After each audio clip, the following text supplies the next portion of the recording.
Take our lead, let's help you make your mark. Our goal is your satisfaction. Let us show you the way. Derivation processes form new words, generally of a different category, from existing words. In English, this is mainly done by adding affixes. For example, industrialization and destruction can be thought of as being derived in the way illustrated below.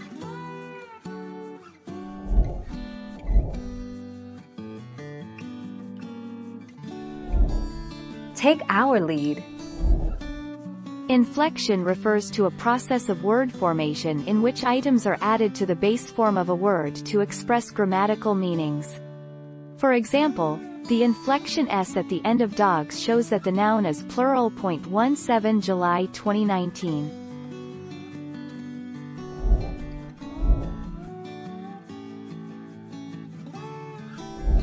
Make your mark, take our lead.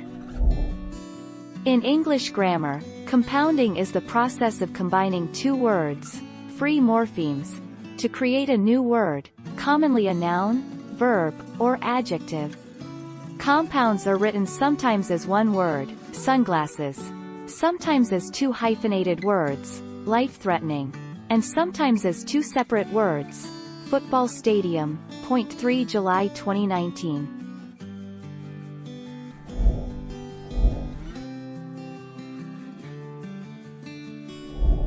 Let's help you make your mark. Derivation is the formation of a new word or inflectable stem from another word or stem. It typically occurs by the addition of an affix. The derived word is often of a different word class from the original. Thank you for watching. Please subscribe and hit the bell notification.